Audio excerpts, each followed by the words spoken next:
Here we go. Ready?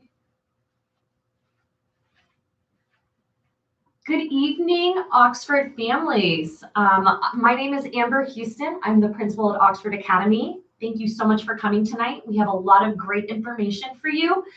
This is going to be a great opportunity for you guys to ask your questions and make sure that you're doing everything correct in our admissions process. We are fully open, so this is hot off the press stuff. So thank you so much for attending. You're going to be able to utilize our chat box in that side of your screen to type in questions, and we will answer you immediately and live. So hopefully tonight you'll walk away with all your questions answered, and you'll be set to get that application all in order so that if you have any questions come up, you'll be well before the deadline. So like I said, I am Principal Houston, and I'd like to introduce our administration staff here at Oxford Academy. Dr. Esther Cho, our assistant principal. Good evening, prospective parents. Like Principal Houston said, we are here to answer all your questions about the application process. It is due December 3rd, so hopefully you get all the information that you need tonight. Welcome and thank you. And our superstar, rock star for tonight is our assistant principal, Mr. Ryan Hurley, who oversees our admissions board and panel. He will be here to guide you through this evening. So without further ado, let's start on time. Mr. Ryan Hurley.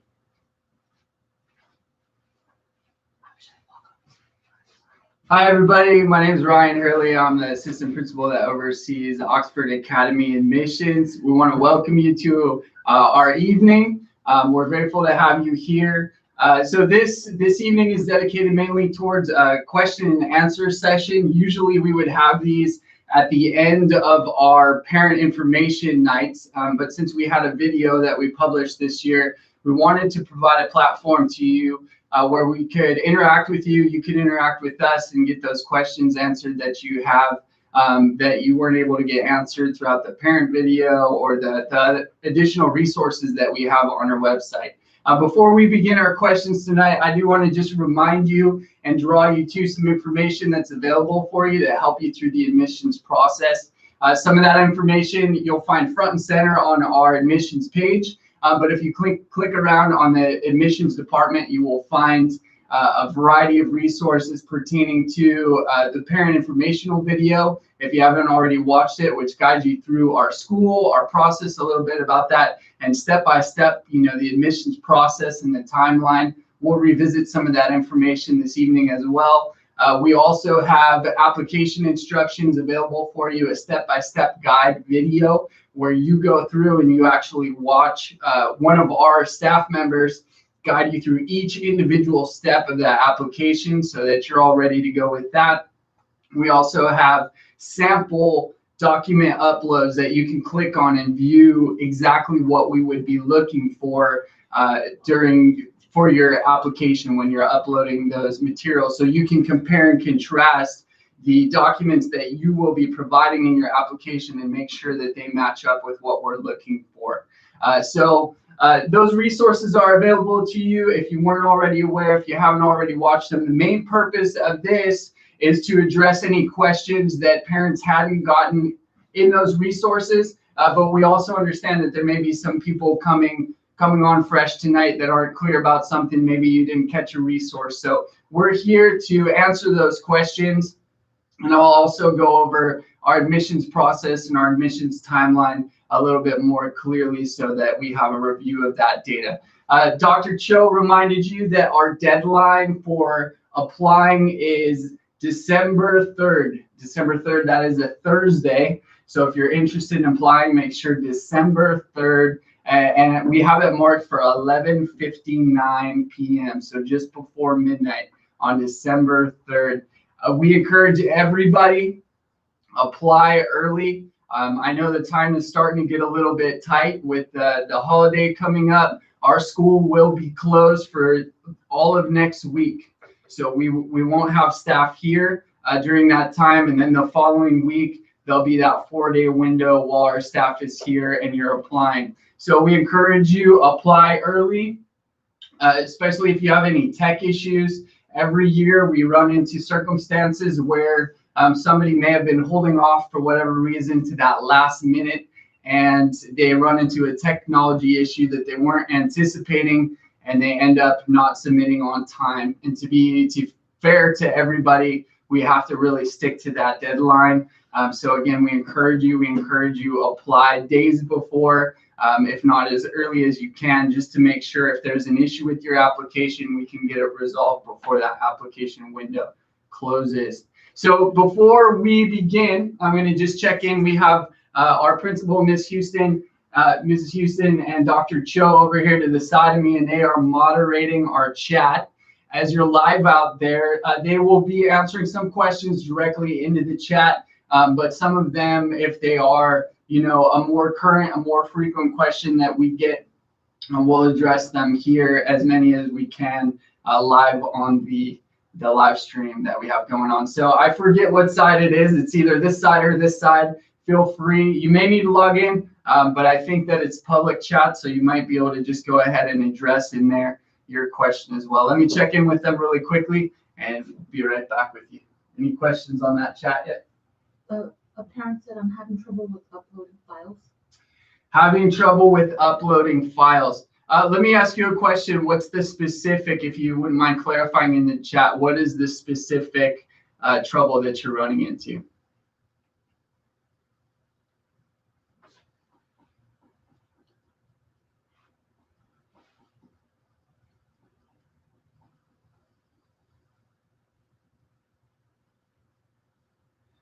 While we're waiting on that clarity to populate in the chat bar, I'll let you know.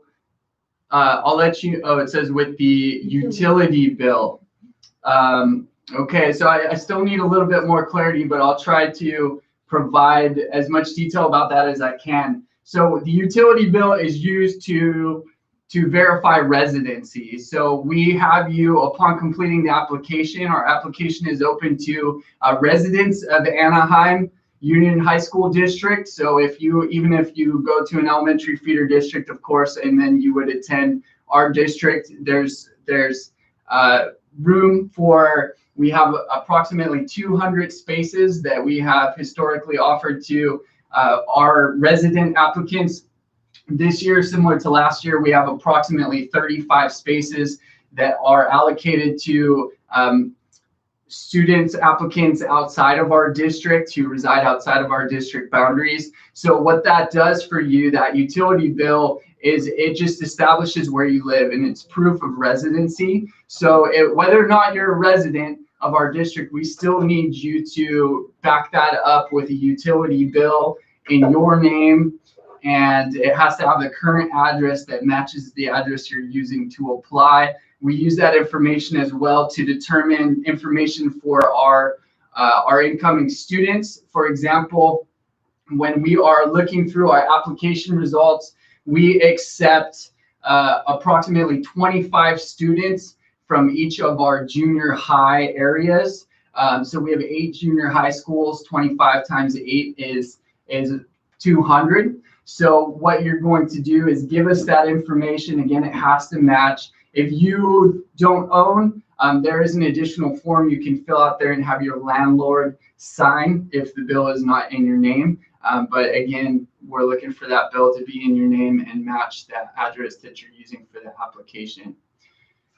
So I hope that answers your question. This from Elda Sanchez. I see one from Kevin Yamachika. Is the exam still 5 hours? Great question. Our exam in past years has been 4 to 5 hours. You're correct.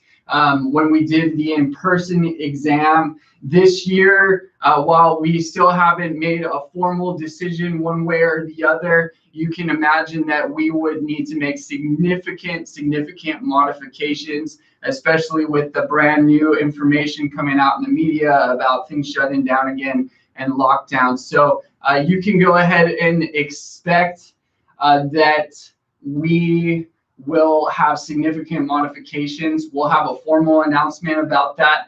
So the answer is the exam still 5 hours in a normal year? Yes, approximately 5 hours this year. Please expect that the entrance exam process is going to need to be significantly modified. Again, more information will come on that, and it will come even more specifically for those people who are invited to move on to that next stage of the application process. So let's see. I see some okays. Kevin, thank you. All right, if you have any other questions out there, I want to invite you to go ahead and put those in the chat bar. In the meantime, I'll walk you through a little bit more detail about our application process. Our application is currently open. It's online in Google form. It's available for you on our webpage. You click on that form, the application opens up. We encourage everybody to go through the application checklist in advance. Prepare your documents in advance. There are some individual document uploads, a residency verification form, some other forms that are uploaded individually, but there's also items 1 through 4, which need to be combined into a PDF to be uploaded, and they need to be combined into that PDF in the order that we asked for. Those documents need to be full. So we're looking for that full SBAC report, the official report. We realize some of the feeder districts are having some of our applicants have been having trouble getting that exact report. So we're looking into what's going on there to see if we can how to resolve that, and we'll post that information on our website as soon as we have that available. In the meantime, we are asking for that official report, and it's the full CASP report, the full SBAC report. We realized that last year there was a waiver, there was no SBAC exam, so the year prior to that would have been the 2018-2019 year, the 4th grade data for that exam. I'm seeing some questions pop up, so I'm going to pause from our admissions timeline and look over here. I see on 6 cents. Look at 6 cents. It's a purple icon. You want to read that and answer that? Okay. It says some schools did not assign grades for 3rd trimester for 5th grade due to COVID. Instead just provided a commentary. Could you confirm that that will affect the student's eligibility to apply? All right, so we modified this a little bit. We'll go through, we just recently did it because we heard there was this issue with some of the feeder districts. Due to COVID, grades were issued in various ways for that last semester, and we understand that. So what we have decided to do is to modify that 5th grade report card requirement a little bit if needed for the people who need it. So what that means for you is that 4th grade report card still needs to be the end of the year. Everything was fine and normal then. There were no changes. Your 4th grade report card end of the year needs to include the grades, and it needs to include that citizenship and behavior. Those are the 2 big components. They often also include attendance. They often also include comments from the teacher in 99% of the circumstances that I've seen. So that was it. With the 5th grade, what can be different for you is if you give us the most recent full report card that you've received from your district, again for 5th grade, that includes the grades and that citizenship, that behavior citizenship marks on there. They also often include the comments and the attendance, but I realize that the circumstances are different. We're looking for that full normal one. So for a lot of our feeder districts, we know you're on a trimester, and we've worked with our feeder districts to confirm that that's likely the 2nd trimester that you would be submitting, where the kids actually got the grades and they got the behavior marks for that. So for you, if you're coming from one of those districts that they did things a little differently because of the circumstances, look at what was the last report card that you got that reflected normality, that included the grades, that included the behavior marks. I mean, it could even be your 1st trimester. We realize we're going to have to be flexible here, but 1st or 2nd, nonetheless, whichever one is the most recent that reflects those grades and behavior marks in that circumstance. I hope that answers your question. Let me take a little bit. There's a little bit of reading I can do over here on the side. How will the school guarantee the integrity of the applicants taking the exam if it is done online and not in person due to COVID? You know, Kevin, that is a great question, one we are looking at ourselves. And I'm going to just have to say that I think that we're going to have to hold on that information a little bit right now. We definitely have some ideas about how to modify it, how to look at things differently this year, how to really determine and secure that. But we are in the final stages of formalizing that on our end, on testing that, on making sure that the plan is run through all the channels it needs to be for our school and our district. So we will have to get back to you with more information about that when that time comes. Let's see. 6 cents 32 will not affect. Oh, I answered your question. All right. Kimberly, I submitted a utility bill, but it only has my husband's name. Will it impact my son's application?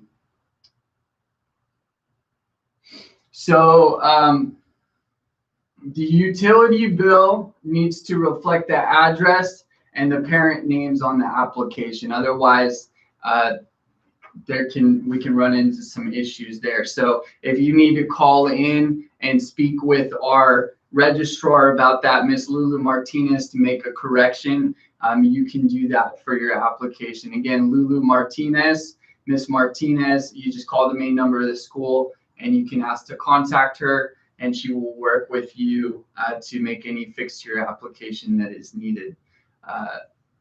Let's see, Cynthia. For example, the other paperwork my son has. So I'm going to hold on some of the one-on-one questions for now, because this is a live broadcast. I know we only have about 20 people on here now, but I want to make sure we get those general questions answered. So if you have general questions about the overall process, if you have individual questions about your particular application, we'll try to get to those a little bit closer to the end, or if there are really no other questions that remain. But I want you to feel free to contact our staff and contact our school with those individual questions about your particular application. Also in the chat, they'll go ahead and answer as many of those as they possibly can. Could you please elaborate more on the report card requirement for Cypress School District? That's the one I was telling you about today. Okay, so for Cypress School District, I know we are in communication with the district even as late as this morning to figure out some of the details, because I realize that there are some circumstances there that need to be navigated. I'll kind of repeat what I said before, but I realize that getting that documentation seems to be an issue from the Cypress School District, given the circumstances. So just know that I'm working with Ms. Houston, our principal. We're working with our data director here, and we'll also be working with your particular school to see what the best way to get that is. However, I want to just remind you that we are flexible in that 5th grade year to accept the most recent report card that has grades and behavior citizenship marks on there. I know that those are typically sent home in person. Sometimes they're delivered by PDF. Sometimes districts have the availability for you to download those, but I know that Cypress, I know that there are some specifics there, and we're still working on those. So I can't give you an exact answer now. I do apologize for that. I do realize that the deadline of that is coming up. We hope to have some more information posted on that, specifically on our website, coming up over the next few days. 6th grade first quarter grades will be the latest so far for our school district. Can we submit that? So 6th grade first quarter grades. So we are asking for the information from 4th and 5th grade. This year in particular, we've never really accepted 6th grade. I know it's current. So I would request that you find the 5th grade report card that you've received that most accurately reflects. So if your 3rd trimester, for example, or your last grade of the year was modified, which it likely was, then what was the one most recently previous to that reflected accurately those grades and those behavior marks that the school issued? We plan to move to AUHSD if admitted will be considered in district. If we relocated to California this past summer and we're renting. So there's a question. We plan to move to the district. If admitted, will we be considered in district? We relocated to California this past summer and we're renting. So this is a good question for all the people who are residing outside of our district. We're asking, you need to apply with your current residence. You need to, and that's the way it's always been done. So I know we're fortunate to have so much interest in the school that people want to move into the district to attend Oxford. But with that, historically, it's always been, you need to apply with the address where you reside currently at the time of application. So if you are outside of the district, then you need to use your current address from outside of the district, and you will be considered within that pool of applicants who reside outside of AUHSD.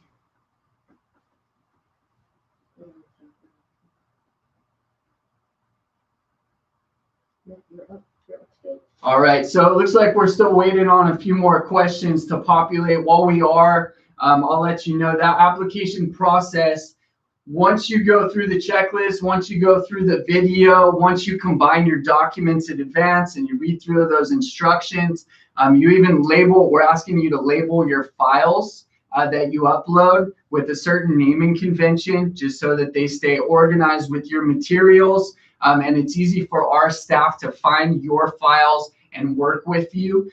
So it's really a service to you to make sure that your stuff is easily identifiable. So what we're asking for is that you do all the preparation in advance, so that once you begin that application, you will need to finish it in one session.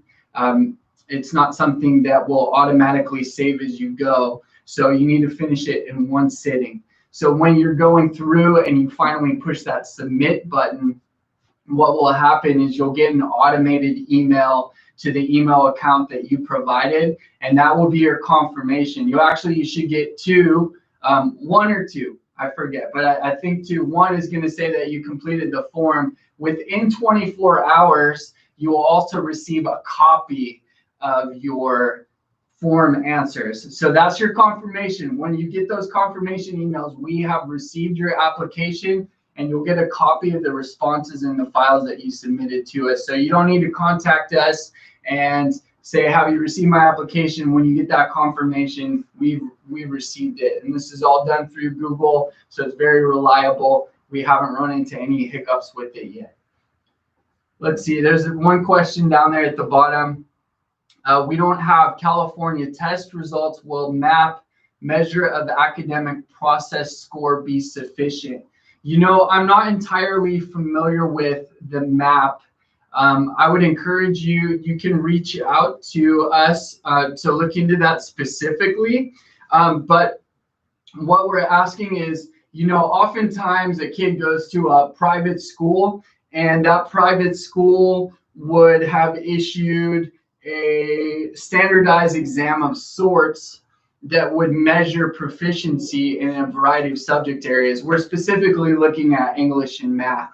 So if you went to a private school, you should be in contact with them asking for whatever copy of standardized tests they provide, and we will work with you on that, because we realize, again, people are coming from a variety of, you know, some from public school, some from charter school, some from private school, some from out of state even. So we will work with you on that. But your step of communication with your school needs to be looking to them to see which proficiency exams, which standardized exams have they administered to determine, you know, the proficiency of your child, and then you can submit that. And we will do our best to work with what you've given us if it's not the SBAC test that California gives in public schools. Kevin, what time is the exam? See all those details, Kevin. I appreciate them.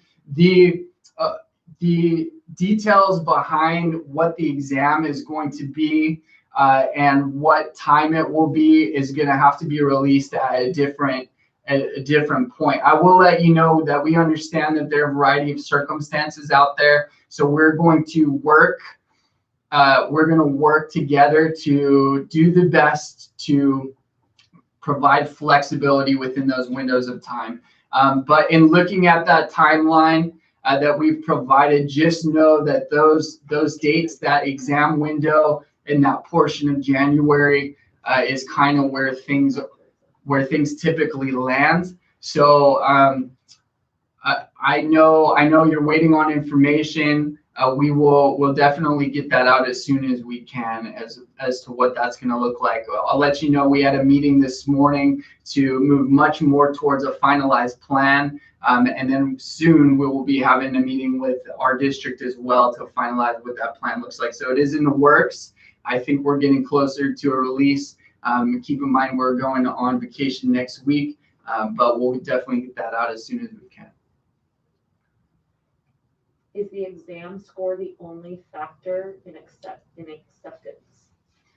Is the exam score the only factor in acceptance? And we would be in a small category of 35 non-resident. I'm going to tell you this, no. In past years, the exam has been a strong driver of our final decision as to who we accept. And the reason for that, you can imagine, is that we have people coming from all over the place, all different schools. Even we've seen as an example in this chat bar with different standardized test scores. The grade report cards are done in a different manner. So we found over time that we need to find some way to most equally determine what the proficiency level is of those students, and the exam has been a strong way that we've leaned on that in the past. This year, given the circumstances, you can imagine the struggle not only for Oxford Academy, but for other schools similar with an application process, colleges included. All that. The majority of colleges in the nation have significantly modified their entrance process and entrance requirements specifically related to entrance exams. So we're in the same boat as everybody else, and we need to take a look at that. And you can imagine that if we're going to need to modify what that exam is going to look like, and we realize the context, we realize the importance, we're also going to need to modify the indicators and the way that we rank a little bit, at least, in order to compensate for that and get the best picture of the student applicant that we can with the data that we can get in a situation as complex as it is right now. All right, I hope that answers your question. Okay. All right, so as we're waiting for some more questions to come in there, once you apply, and again, I'll remind you, please apply before the 3rd. Please apply before the 2nd. Please apply before the 1st. I know we're coming up on this deadline here. This is one of our last Q&As available to help support. Keep in mind, if you need support, our offices are closed the majority of next week. They're closed all of next week, actually. So we would need you to reach out with any questions over the next couple of days. And I encourage you, again, submit as early as possible.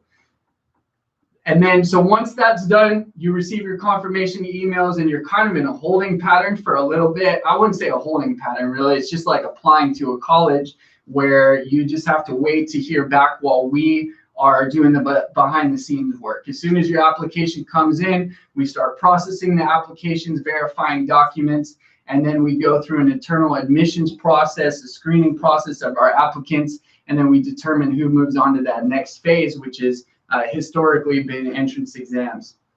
So at that point, usually our admissions decisions are released in early January, and we have we send those out by email. In the past, we've done letters. Last year we just did emails. This year, again, with the circumstances the way they are, it will just be emails. So we encourage you with that email that you used to apply. Keep an eye on that. That will be the one that we use to continue to communicate with you about the admissions process as you're going through. I see a couple other questions popping up. Did the video or audio stop? Everything's looking good on our end and we're running live. So maybe just a tech issue with that individual computer. Does anyone out there want to confirm that can you still hear us? Can you just type in, yes, we got you?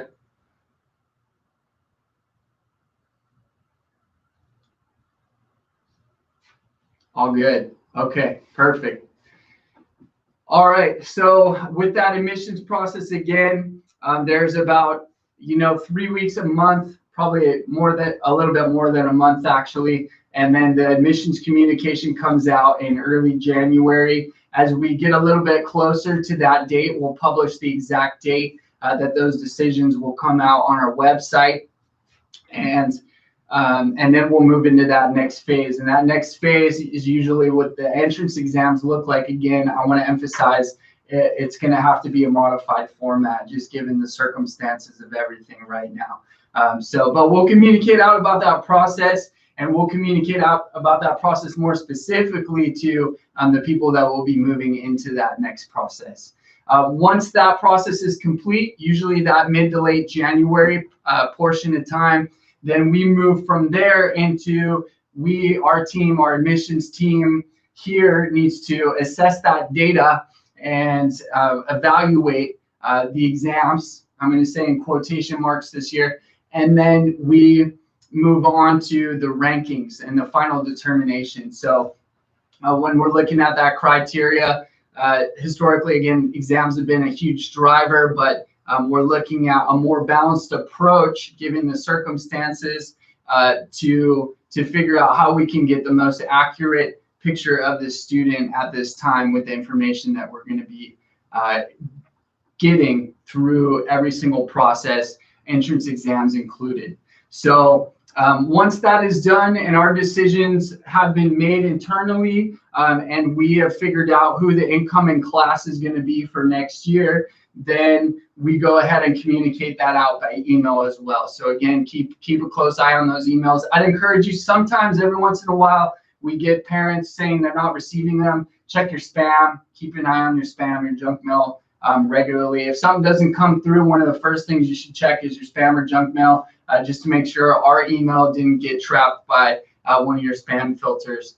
And then once we move on to there, then it'll be the process for those who are going to become the incoming class for next year. There'll be some enrollment paperwork. There'll be a class decision for just 1 or 2 classes. It has to do typically with language and with which performing arts class you're going to take. And then we'll go through that registration process in the spring. If you're an interdistrict applicant, so I know we have at least one on here, interdistrict applicants, there's an additional step for you, which is that you need to go through a process called an interdistrict transfer. So what that means is if you go to another district, there's paperwork and there's a process that you need to go through as a resident of that district to apply for. It's called an interdistrict transfer. And every district has paperwork for it. They have a process for it. You can contact your district about it or look at their website and they'll have it. We can't give you any firm deadline for any one because all the districts have their own deadlines. So you'll need to check in with them about that process. You will need to figure out what those deadlines are so you can meet it, so you can fill out their paperwork. And then if you are accepted, if your applicant becomes accepted to Oxford Academy and moves forward into becoming our incoming class, there'll be paperwork on our side as well to complete that transfer to our district. Some districts you'll find the deadlines are all over, meaning the deadline to complete the transfer paperwork in your district comes well before our notification deadline. So like say we notify in February, but your deadline's actually in December to transfer. What some districts will do is they'll issue an approval to transfer pending acceptance to Oxford Academy. So it could be that you work with them to do that as well. Can you answer Ms. child's question in declaration of residency form? So I see from Kwang Chao, in declaration of residency form, is there a section for school district only? Do I need to bring it to school and district to get approved? I am not fully understanding your question. So if you want to clarify in the chat bar, you can. What I will say is in the declaration of residency, there's no section on that form that we have, that updated form attachment. But what you do is in the application itself, you indicate whether you are a resident of our district or if you are an external candidate from outside of the district. So I hope that answers your question. Essentially, that you will indicate whether you're a resident or non-resident in your application, and then your declaration of residency, any paperwork that you provide needs to support that. I see another question there. Value family? Will there be a wait list? Will there be a wait list? There's every year there's a wait list.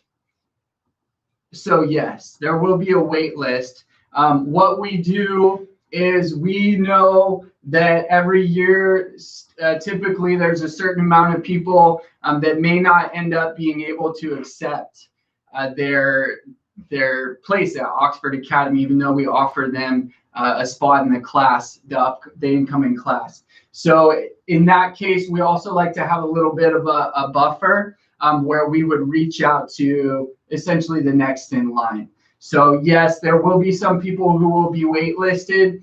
In that case, you'll receive a notification, something along the lines of, thank you so much for your interest in Oxford Academy. You are a very competitive applicant. However, at this time, you were not accepted, but we did put you on a wait list. You know, this isn't the exact terminology, but essentially it will notify you that you've been put on a wait list.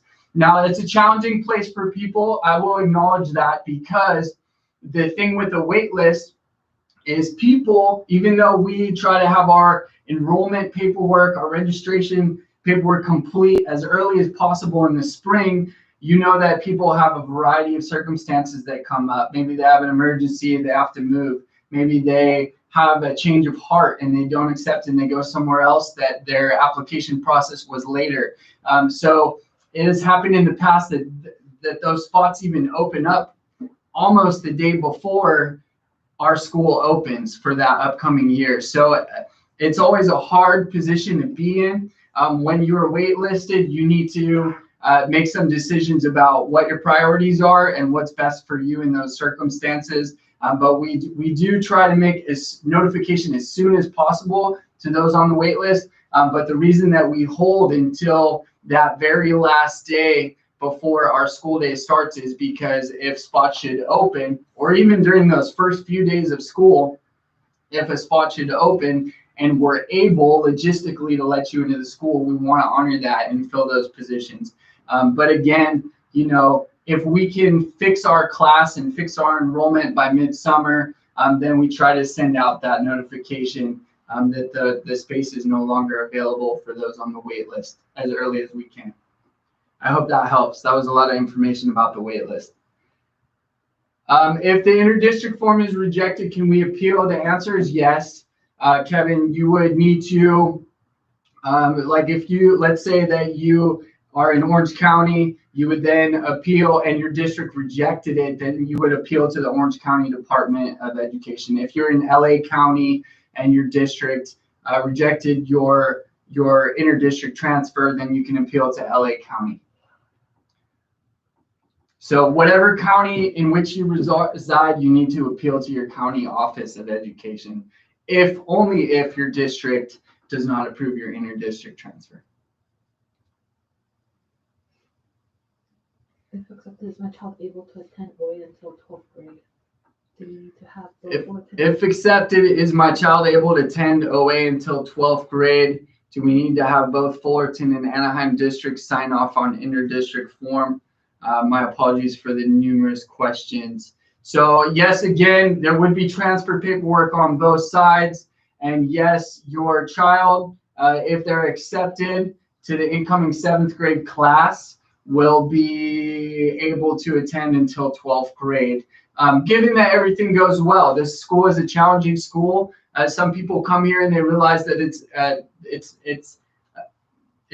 might not be a fit for them, in which case sometimes they decide to go somewhere else. But the option to stay here is until 12th grade. It's a 6-year school. The students are here from 7th through 12th. A very tight community of people and our students go to school again that whole time. They get very close upon graduation. A very supportive teaching staff here. So we find our success rate of our students is incredibly high. Annually. Interdistrict. So with your interdistrict, you would need to speak with your district about what that process needs to look like for you. So is that, is that something that's going to sustain for time, or do you need to apply annually? I would speak to your district about that.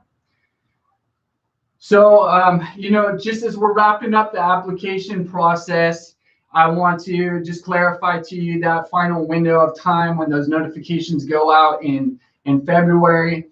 That would be the time when we're notifying people of the invitation to join that incoming class of 7th graders, or the wait list, or and I want to let you know we have a lot of applicants. We're very fortunate to have so much interest in Oxford.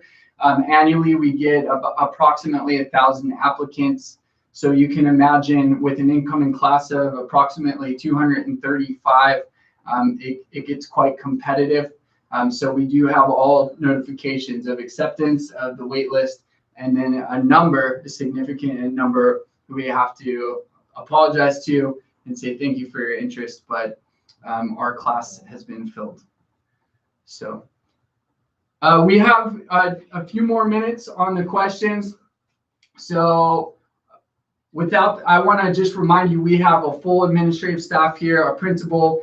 We have Dr. Cho, who's also over our facilities. She's over our clubs. So at this time, I want to encourage first and foremost those questions about the admissions process, questions about applications. We could get a little bit more into the specifics, but I also want to encourage you, if you have any questions about the school in particular, we can take the remainder of the time to address some of those as well. And if Dr. Cho has any answers, she can get up and talk about sports or, anything like that.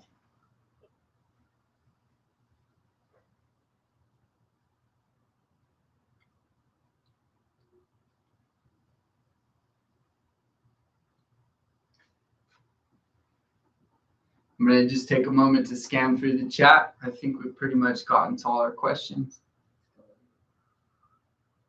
Yeah, you're good, right?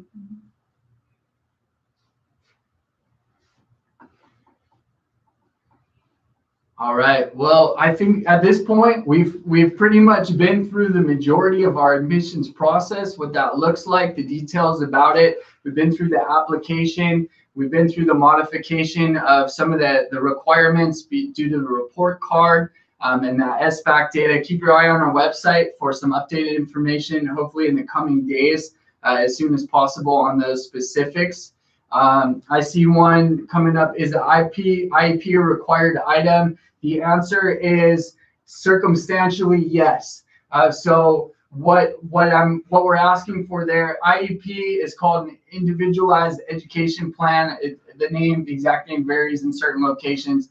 Essentially what it is it's a support document for any student who may be receiving special education services. And that could be for a variety of reasons. For some people, that's even hearing loss, whatever the case is. So we do ask you to indicate whether or not your son or daughter is has an individualized education plan or a 504 plan, which is again just a modified support plan for the school, and upload that. I want to be very clear that information is not used whatsoever in the determination process.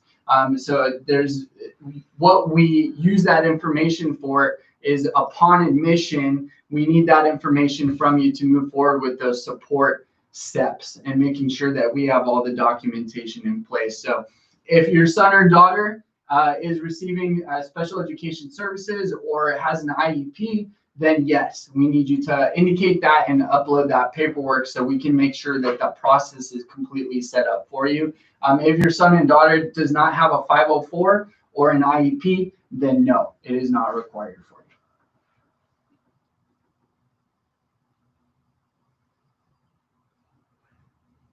You're welcome.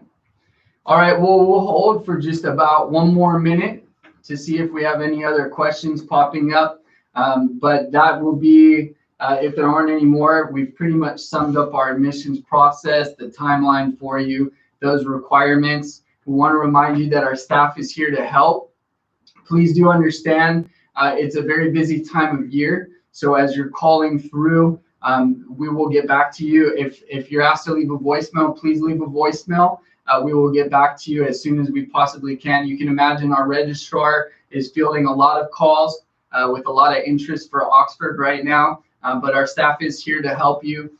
Mr. Hernandez works as a community liaison for our school. I want to remind you, he has posted on the website some application support events for you. If you're having trouble combining those documents, if you have specific application questions, he's there for you. I believe he's going to have 1 more of those coming up, possibly 2, so take a look at those. What is the typical teacher to class ratio? It varies significantly, and it's based on the type of class in the program. So you can imagine our orchestra classes can be very, very, very large because it's orchestra, and the orchestras need to be very large. Those can be closer to, sorry, my team over here is laughing at me. Those can be, you know, approaching 60 kids, 70 kids in a class. But when we're talking about some of our upper level AP classes, we try to keep those below 40. I would say oftentimes they're in the 20s, but it does vary on program, on class type, on department. But so you'll find yourself, some students will find themselves in classes maybe in the high teens to 20s, especially as they get higher in the grades. A lot of classes, especially those lower level classes, will be approaching 40. Could I talk about the music program, the orchestra, choirs? Are they electives since 7th grade? Your son or daughter will choose orchestra or choir, or I believe another art as one of their electives for the 7th grade, yes. And you can take that throughout your time here. Our orchestra is wonderful. They sound amazing to me every time they play. And it's a very involved program here with very high achieving students who are in an engaged family group. So it's a great program. They may have some samples online if you look them up. I don't know that I could direct you to an exact link, but I know that I'm impressed every time I listen to them, and the students who play take it very, very seriously. I've worked at a number of schools, and it's one of the best that I've heard. So our IB courses offer. Our school is not an IB school, and we do not offer IB courses here. We're strongly AP. The majority of our classes are honors and AP. All right, any last classes before you're very, very welcome. Any last classes before we wrap up?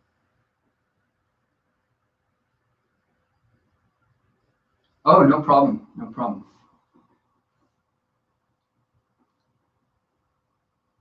All right, well, thank you so much for attending. It was nice to spend some time with you virtually.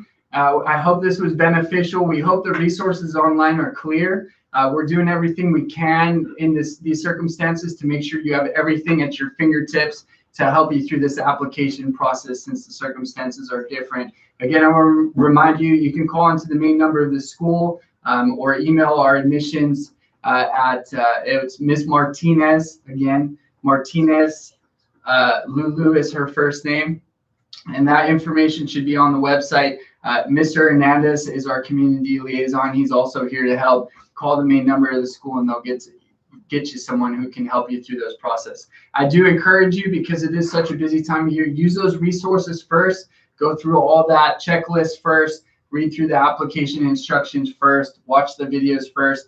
That should answer every question you have. But if you have a unique circumstance, we're here to help you. All right, well, I hope you have a wonderful night. Oh, besides PTA, are there other ways for parents to be involved? Yes, there are booster clubs. There's parent leadership on campus. There's school site council to help direct the policies and the direction of the school. Superintendent's advisory committee. And then we have, smaller organizations where parents and coaches are involved, like our robotics team is strongly run by a number of our parent coaches, parent leaders. Our parents just come to volunteer and they help run the school, and we need your help. And the school becomes better when you help us, and you'll find there's a strong parental involvement in every aspect: music, our library, even with book sales, booster clubs, funding, robotics, you name it. So and we're really appreciative of the partnership that we have with our families. All right, well, thank you again. I see some people are starting to log off. I hope you have a great night. I want to let our principal say goodbye one more time. Wasn't that a whole lot of good information, you guys? Thank you so much for engaging with us this evening. I want to just give Dr. Cho a huge shout out for keeping up on answering all the questions. And of course, Mr. Hurley, who is, he's like an encyclopedia of admissions. So don't hesitate to ask. We want you to do it correctly. And we so look forward to seeing our future Patriots next year. Have a great evening, everybody.